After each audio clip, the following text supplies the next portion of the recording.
Brendan Wheeler, Program Manager for the Metropolitan Transportation Plan for the North Central Texas Council of Governments. Thank you so much for joining us. We appreciate it. Thanks for having me. So let's talk about high-speed rail. And I know that your organization and you have really started planning for a high-speed rail service between Dallas and Fort Worth back in the spring of 2020. So can you bring us up to speed, please, on where we are at this moment? Absolutely. So since 2020, we initiated this study. We started in a phase one where we really looked at an alternatives analysis between Fort Worth and Dallas on all the different routes our high-speed rail corridor could take. The intent has always been to connect it to the Dallas high-speed rail station that is planned as a part of the Dallas to Houston line. So you'd have a one-seat ride all the way from Houston to Dallas to Fort Worth. So in phase one, we looked at different alternative alignments. We also looked at different modes just to make sure high-speed rail was the appropriate mode for that corridor. We have confirmed with our policy board, the Regional Transportation Council for North Central Texas Council of Governments, that the alignment between Fort Worth and Dallas along the I-30 alignment is the one that is selected to move forward into the phase two analysis. That's where we are today. And the final part of the phase two analysis is to take this alignment and high-speed rail through the environmental analysis process. That's a federal process known as the NEPA process, that stands for National Environmental Policy Act. Once that's accomplished, then we have an environmentally cleared corridor that can move forward in the design process. Now, under this plan, there would be a stop in Arlington, right? Because you've got the stadiums are there, you've got a lot of businesses going up there now, apartments, hotels, etc. Exactly. Once we settled on the I-30 corridor, it made a lot of sense to have a station there here in Arlington along the I-30 alignment at pretty close to AT&T Way, which gives you direct access to the Cowboys Stadium, the Rangers ballpark, Six Flags, all the other elements here in Arlington that are, as you mentioned, continuing to grow and densify. And let me ask you this, because I mean, there has to be a feasibility study, I would imagine, as part of this, right? I mean, what's the cost? What's the potential ridership? How much time would it take from Dallas to Arlington to Fort Worth on any given day? And so has that been done, or has that come after the environmental approval? So the feasibility analysis has really been baked into our phase one analysis that we accomplished. And in fact, I'd even say a lot of that effort started earlier. TxDOT, the Transportation Department for Texas, actually started a high-speed rail analysis between Oklahoma, Texas, really focused along the 35 corridor. And this is several years ago. And as a part of that analysis, they looked at Dallas, Fort Worth, Dallas to Fort Worth. Where should that alignment come through? How does it connect the two major metropolitan, or the two cities within this metropolitan area? From that, our study in phase one built on that. And in phase one, we were looking at travel times to be competitive with the automobile travel between Fort Worth and Dallas, which if you drive it in non-rush hour times, you're looking at 30, 35 minutes, maybe along I-30. During rush hour, that balloons depending on traffic. It could be an hour, it could be an hour and a half, as we all well know that travel that corridor.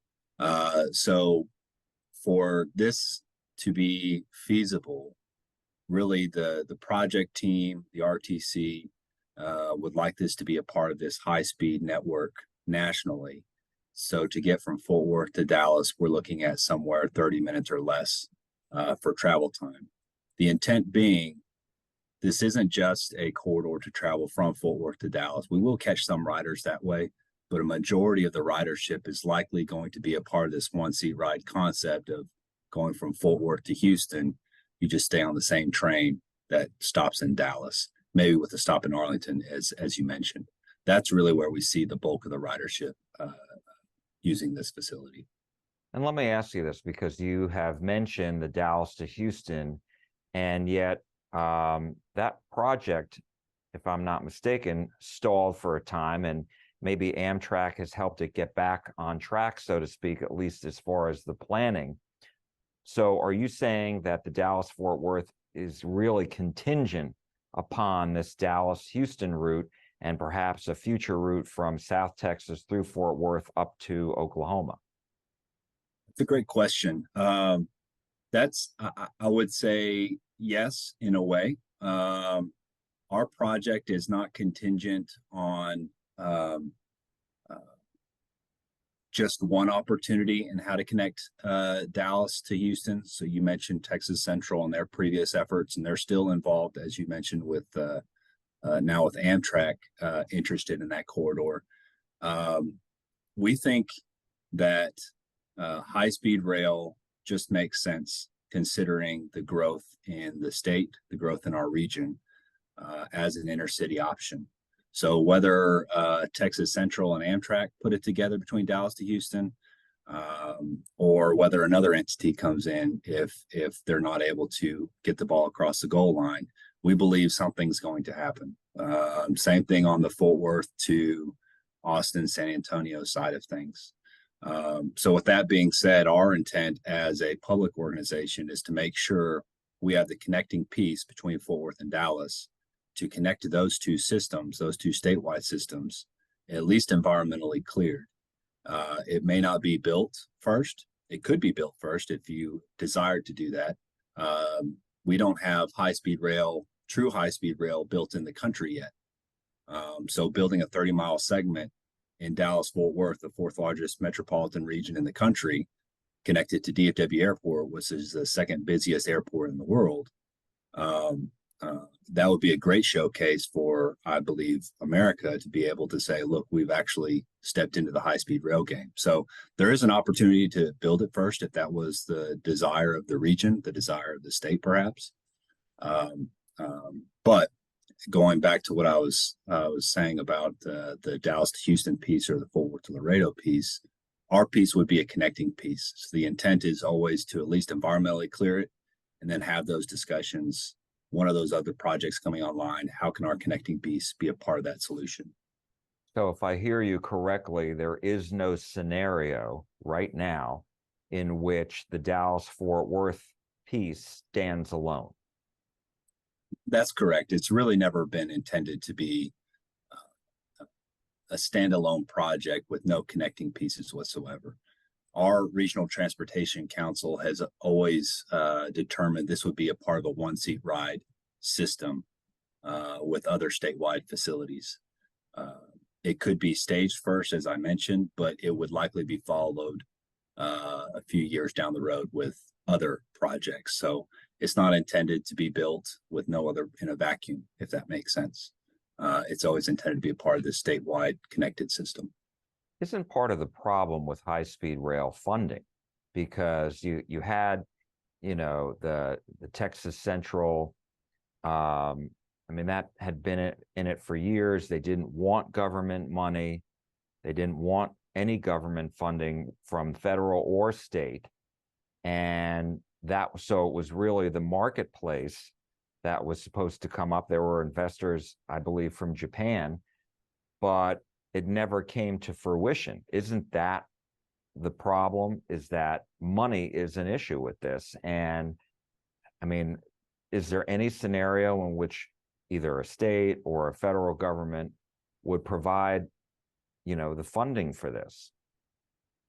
It's a good question. And that goes back to your earlier point, I believe, as to why high speed rail really hasn't made a lot of inroads in America up until now, has been the funding issue.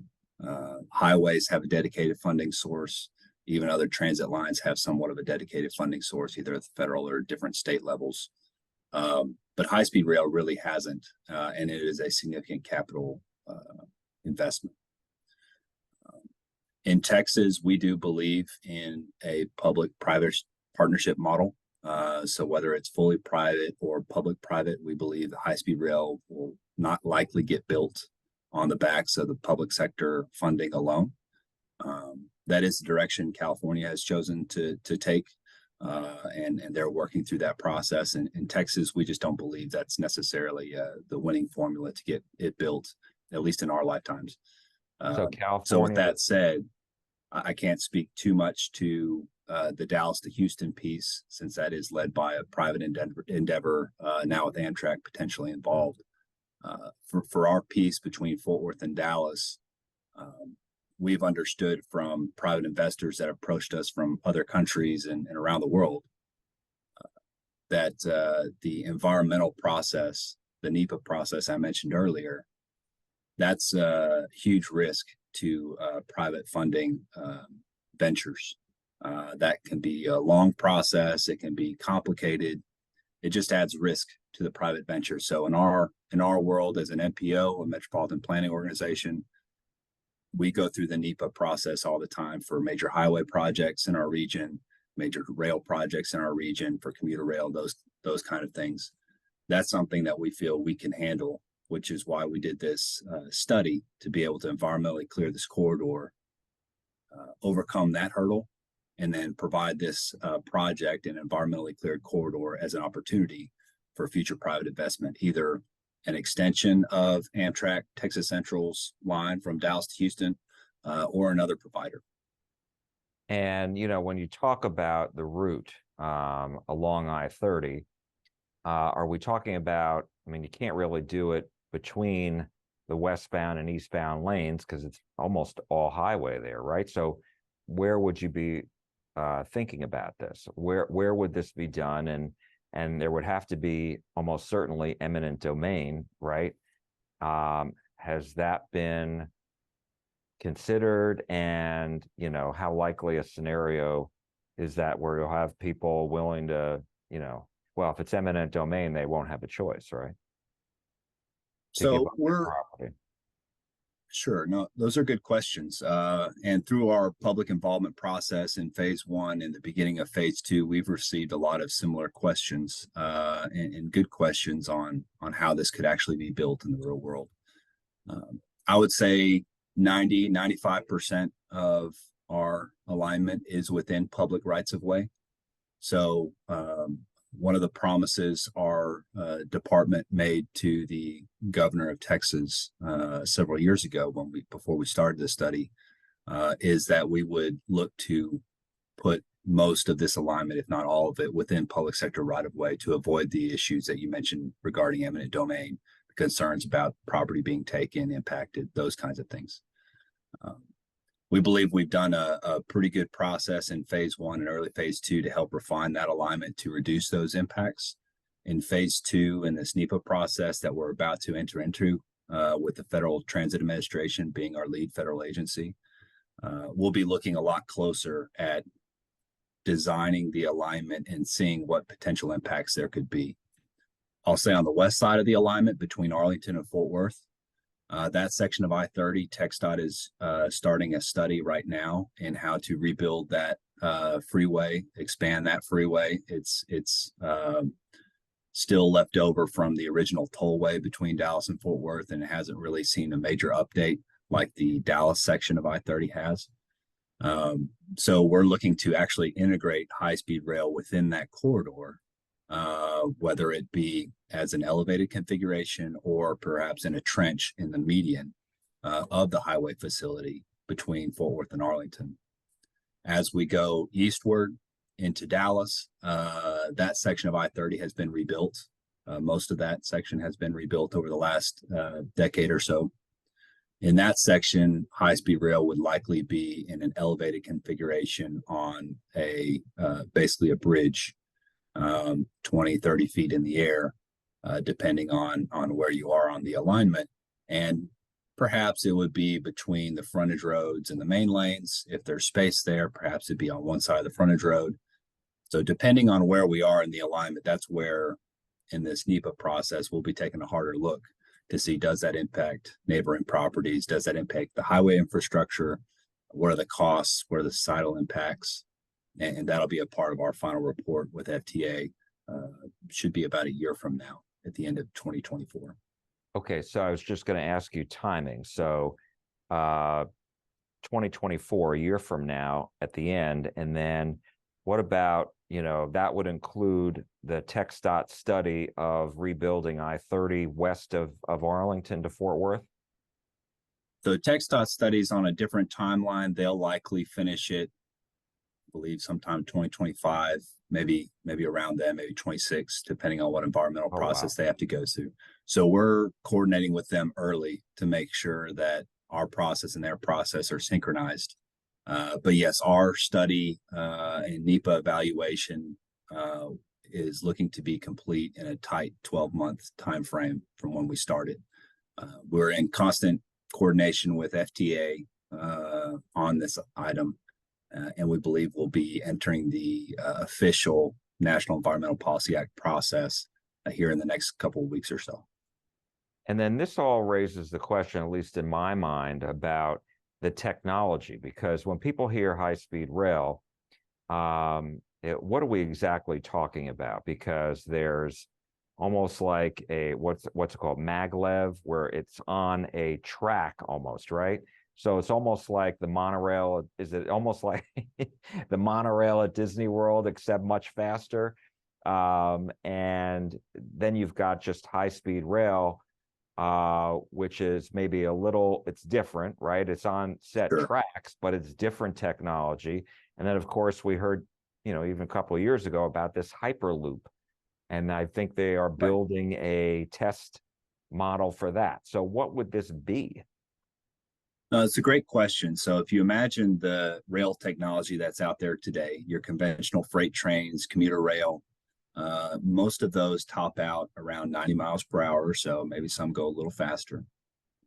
If they're sharing tracks between freight and passenger rail, that will also dictate speeds, and the geometry of the track will dictate speeds.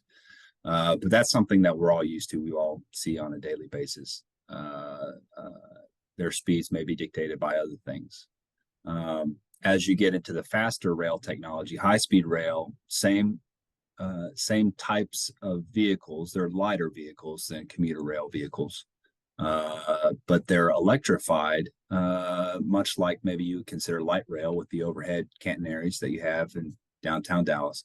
So they're electrified so that they can receive the power to the system quickly. And they can travel upwards of 186 to 220 miles per hour at the top speed. And it's getting faster with newer vehicles today. The difference between that and, say, maybe your light rail, conventional rail vehicles is high-speed rail is on its own dedicated facility. After the Federal Railroad Administration that governs safety around rail technology in the U.S., they've determined that between certain speeds, you cannot share track. So if you have vehicles that can travel above 125 miles an hour, like these high-speed rail vehicles, they cannot share track with freight trains, commuter trains, any other type of train. It's a completely dedicated facility, which is why our facility between Fort Worth and Dallas is completely grade separated.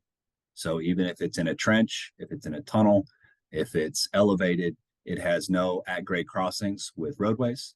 It has no ability for pedestrians to access the track, and no other facility uses that track, only high-speed rail passenger vehicles. So it's a safety issue. It's a convenience issue, as well as basically a dedication of service for high-speed rail. So that's really what separates high-speed rail from conventional type rail vehicles. And I would add to your questions about maglev and Hyperloop, those are technologies that can go faster than high-speed rail. Maglev in the 300 plus miles per hour range, also dedicated facilities. Much more expensive than high-speed rail. It's high-speed rail is still steel wheel connecting to steel rails. Maglev does levitate above the rails, and so they have to build in technology to the rails and the vehicles, which is why it's a little more expensive. And Hyperloop's a completely different concept altogether. So that's kind of where high-speed rail fits in with. It's a technology that's been around for well over 50 years and been operating around the world for a long time. It's tried and true. There's really no surprises. It's just not been built in the U.S. as of yet.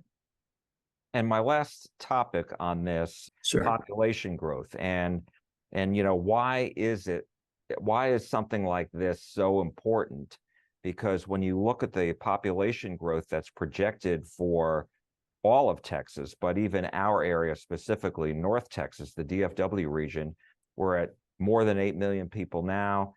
And, they're talking about 11 million plus in just over 20 years.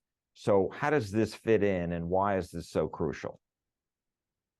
That's a great question. So as we grow in our metro area, as well as the Houston, the Austin, San Antonio metro areas grow, each metro area's economy is built around various industries.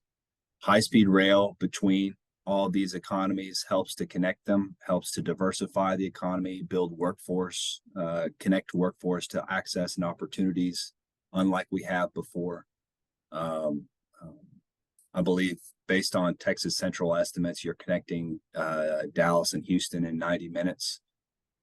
You could expect similar time frames on the western leg from DFW down to Austin, San Antonio as well, based on those distances. So with the population growth, it really becomes quite imperative to continue the economic prosperity that we've had in our region. We've built it on the backs of our highway system, and we have a world-class highway system in our region and in Texas all over. But the highway system can only expand so far. It can only accommodate so much, and after that point, it starts to break down. You have too many users trying to use the same system all at the same time. They're not able to access the opportunities they need to. It starts choking off the growth. Brendan Wheeler, thank you so much. You're from the North Central Texas Council of Governments. Thank you so much. We really appreciate it. Absolutely. Thank you.